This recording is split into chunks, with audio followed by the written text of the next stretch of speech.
In this video, I just want to talk about the importance of surfaces. So here we have a wedge. We have a high side, and we have a low side. You can start the high side and go down with gravity, easy. You can start the low side, move up away from gravity, okay, a little bit more difficult.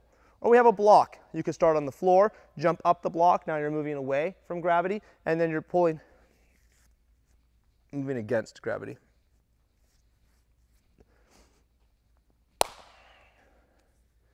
In this video, I want to talk about surfaces. So here we have a wedge. We have a high side, and we have a low side. If I start at the high side, I get to use gravity to help move down the wedge. This might be with rolling, let's say. I'm going to roll down the wedge using gravity. Or if I start at the low side, I'm going to be moving against gravity as I roll up the wedge, increasing the difficulty of the roll. Or I have a block. I could start on the floor, place my hands on the block, and now I have to jump against gravity, away from the center of the earth, into my roll, and then I have to roll flat, which should be relatively easy, and then I'm going to fall off the block. So I need to complete the roll with enough rotation so that when I'm ready to land on my feet, I'm in the right position. Again, going with gravity. The number one problem that I see when it comes to skill progression is coaches tend to progress skill difficulty through the progressionary line of skills. They do not progress difficulty by changing the surfaces. I'm going to say that again. The biggest error I see is that coaches progress skill difficulty through skill categories. They do not progress skill difficulty through changing the surfaces. The surfaces are the fundamental problem, okay? The fundamental problem of all skills is a surface-driven problem. It's a fundamental core problem. What do I mean by that?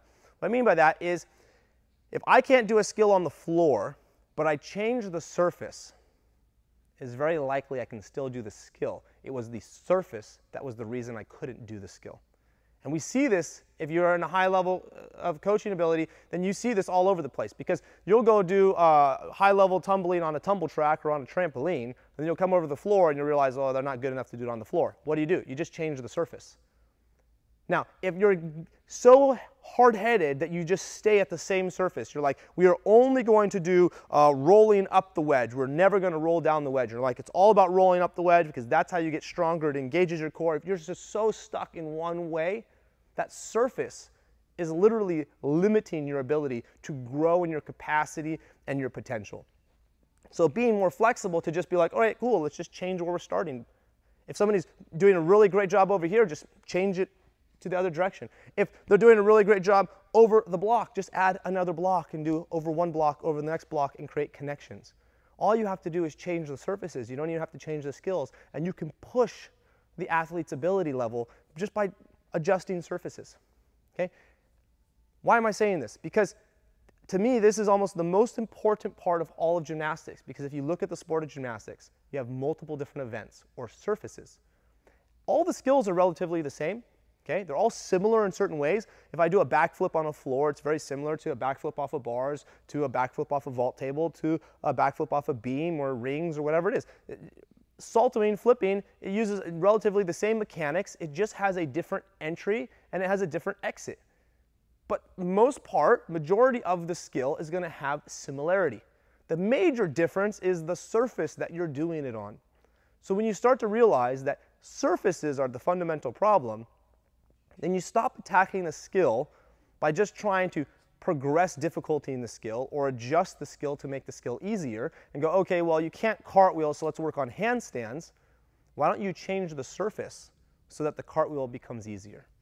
So that's how I want you to start thinking about how you're going to be using surfaces. Now, surfaces are directional or they're responsive. And we're going to do another video on the responsiveness of surfaces and how that will affect your gymnastics. But these are just to give you an idea of what directional surfaces look like. The wedge is driving a direction of the movement. The block is driving a direction. I have to go up, then I go over, then I go down, and it's dealing with direction. And so I can use surfaces to adjust the direction of the skill, making a skill easier or more difficult to do merely by controlling the direction. But surfaces can also be used to drive the responsiveness of the athlete. And so we're going to use that in another video.